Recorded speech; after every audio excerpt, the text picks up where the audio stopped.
the transformation of impressions. We are going to talk about the transformation of life, and this is possible if one profoundly resolves it unto oneself. Transformation means that one thing changes into another different thing. It is logical that everything is susceptible to changes. Transformations exist which are well known in matter.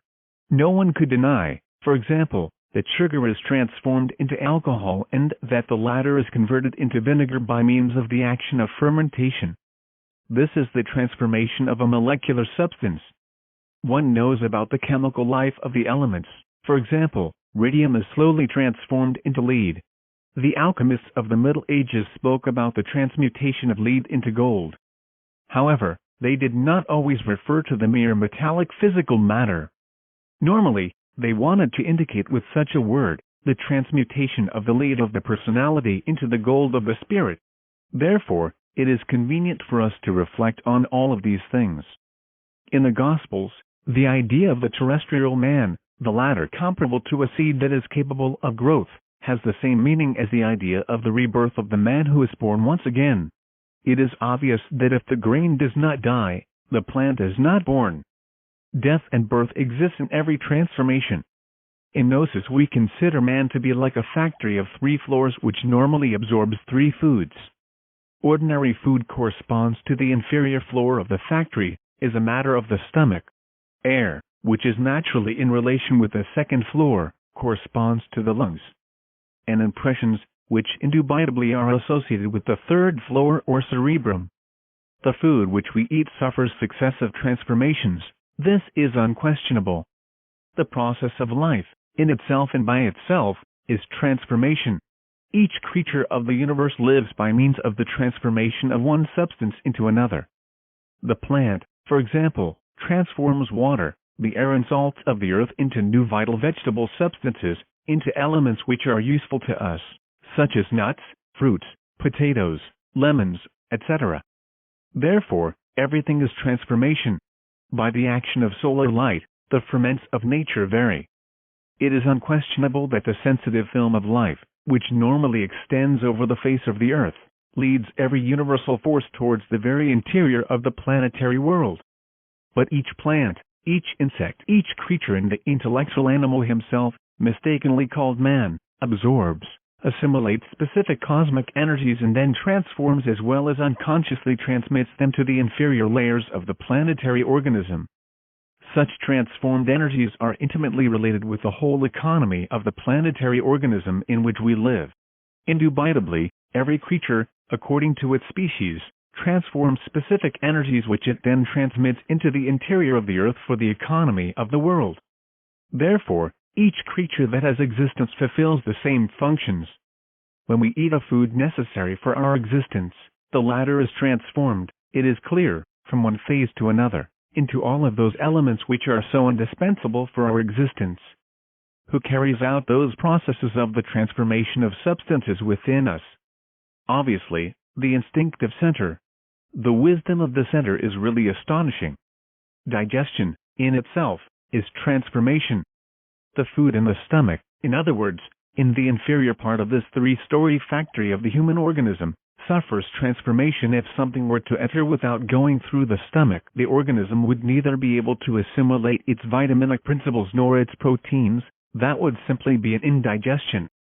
As we reflect upon this subject, we get to comprehend the necessity of undergoing a transformation.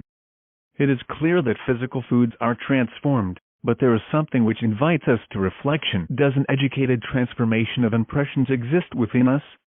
For the purpose of nature itself, there is no need whatsoever for the intellectual animal, mistakenly called man, to really transform impressions.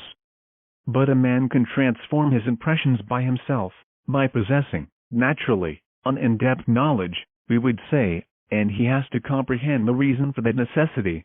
It is magnificent to transform impressions. The majority of people, as seen in the field of practical life, believe that this physical world will give them what they yearn for and seek. Really, this is a tremendous error. Life, in itself, enters in us, into our organism, in the form of mere impressions. The first thing that we should comprehend is the significance of the esoteric work intimately related with the world of impressions. that we need to transform them? That is true. One could not really transform one's life unless one transforms the impressions which reach the mind. The persons who read these lines should reflect on what is being said here. We are talking about something very revolutionary, for the entire world believes that the physical is what is real, but if we go a little deeper, we see that what we are really receiving at each instant, at each moment, are mere impressions. If we see a person that pleases or displeases us, the first thing that we obtain are impressions of that nature. Isn't that true? This we cannot deny. Life is a succession of impressions, and not, as is believed by the learned ignoramuses, a physical thing of an exclusively materialistic type. The reality of life are its impressions. It is clear that the ideas that we are emitting are not very easy to grasp, to apprehend. It is possible that readers have the certainty that life exists as such and not as its impressions. They are so influenced by this physical world that, obviously, that is how they think. The person that we see seated, for example, on a chair, there, with this or that colored suit, the one who greets us, the one who smiles at us, etc., are for us, really true. But if we meditate profoundly on all of them, we arrive at the conclusion that what is real are the impressions. The latter arrive, naturally, at the mind through the windows of the senses. If we did not have senses, for example, eyes to see, ears to hear, mouth to taste the foods which the organism ingests, would what is called the physical world exist for us? Of course not, absolutely not. Life reaches us in the form of impressions, and it is there, precisely, where the possibility of working upon ourselves exists. Before all else, what should we do?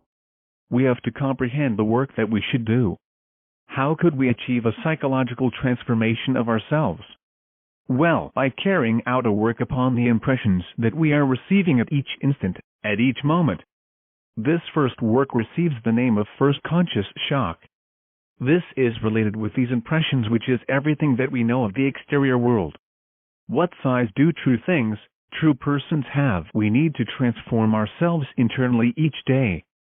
Upon wanting to transform our psychological aspect, we need to work upon the impressions which enter into us.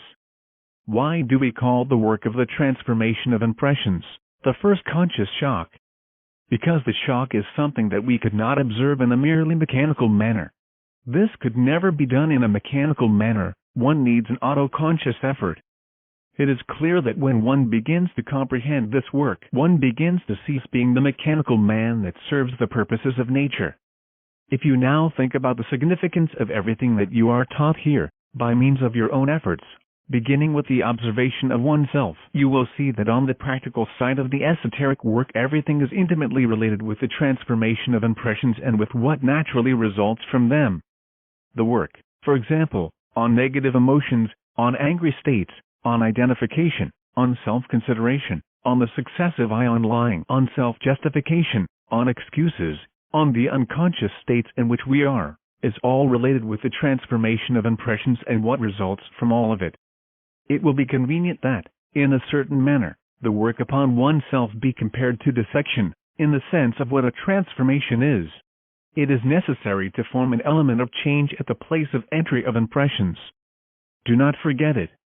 By means of the comprehension of the work, you can accept life as work will then really enter a constant state of self-remembering. The terrible realism of the transformation of impression will naturally reach you. The impressions themselves, normally or supernormally better said, would lead you to a better life as far as you are concerned naturally, and they would no longer act upon all of you as they did at the beginning of your own transformation. But as long as you continue thinking in the same manner, receiving life in the same manner, it is clear that there will be no change in you. To transform the impressions of life is to transform oneself. This totally new manner of thinking helps us to carry out such a transformation. This entire discourse is exclusively based on the radical manner of transforming ourselves. If one does not transform oneself, nothing is achieved. You will comprehend, naturally, that life continuously demands that we react. All of those reactions form our personal life. To change one's life is to really change our own reactions. Exterior life reaches us as mere impressions which incessantly force us to react, we would say, in a stereotyped manner. If the reactions which form our personal life are all of a negative type, then our own life will be negative also. Life consists of a successive series of negative reactions which happen as incessant responses to the impressions which reach the mind. Therefore, our task consists in transforming the impressions of life in such a manner that they do not provoke this type of negative response. But in order to achieve it, it is necessary to be observing oneself from instant to instant, from moment to moment. It is urgent, therefore, to be studying our own impressions. One cannot allow impressions to reach us in a subjective and mechanical manner. If we begin with such control, this is equivalent to beginning life, to beginning to live more consciously. An individual can give himself the luxury of impressions not reaching him mechanically. Upon acting in this manner, he transforms impressions and then, he begins to live consciously. The first conscious shock consists in transforming the impressions which reach us. If one manages to transform the impressions which reached the mind at the moment of entry, one obtains marvelous results which benefit our existence. One can still work on the result of the impressions. It is clear that they expire without mechanical effect, since this mechanicity is usually disastrous in the interior of our psyche. This Gnostic esoteric work should be taken to the point where the impressions enter, because they are mechanically distributed to wrong places by the personality to evoke old reactions. I will try to simplify this. As an example, let us use the following. If we throw a stone into a crystalline lake, impressions are produced in the lake, and the response of those impressions produced by the stone manifest in the form of waves which go from the center to the periphery. Now, imagine the mind as a lake. Suddenly, an image of a person appears. That image is like the stone of our example, which reaches the mind. Then, the mind reacts in the form of impressions.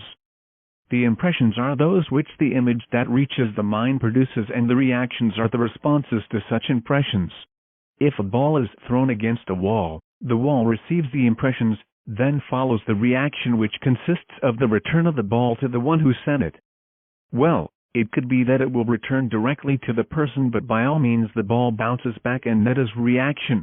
The world is formed by impressions. For example, the image reaches our mind through the senses. We cannot say that the table has arrived or that the table has entered our cerebrum. That is absurd, but the image of the table is inside. Then our mind reacts immediately, saying, "This is a wooden or metal table," etc. There are impressions which are not so pleasant. For example, the words of an offender, "Isn't that so?" Could we transform the words of an offender? Words are as they are. Therefore, what could we do? Transform the impressions which such words produce in us, and this is possible. The Gnostic teaching teaches us how to crystallize the second force, the Christ in us, through the postulate which says, one has to receive with gladness the unpleasant manifestations of our fellow men. In the previous postulate is found the way to transform the impressions which the words of an offender produce in us. Receive with gladness the unpleasant manifestations of our fellow men. This postulate will naturally lead us to the crystallization of the second force, the Christ in us. It will cause the Christ to come and take shape in us. If of the physical world, we only know the impressions, then, in reality, the physical world is not so external as people believe. With just reason, Immanuel Kant said, the exterior is the interior. If the interior is what matters, we should therefore transform the interior. The impressions are interior, therefore, all objects and things, everything that we see, exists in our interior in the form of impressions. If we do not transform impressions, nothing will change in us. Lust, covetousness, pride, hatred, etc. exist in the form of impressions within our psyche which vibrates incessantly. The mechanical result of such impressions have been all of those inhuman elements which we carry within and which we have normally called I, which in their mass constitute the myself, the oneself. Let us suppose, for example, that an individual sees a provocative woman and that he does not transform those impressions. The result will be that the same impressions, of a lustful type, produce in him the desire of possessing her. Such a desire is the result of the impression received, and it crystallizes. It takes a shape in our psyche and becomes one more aggregate, in other words, an inhuman element, a new type of lustful I which comes to add itself to the sum of inhuman elements which in their totality constitute the ego.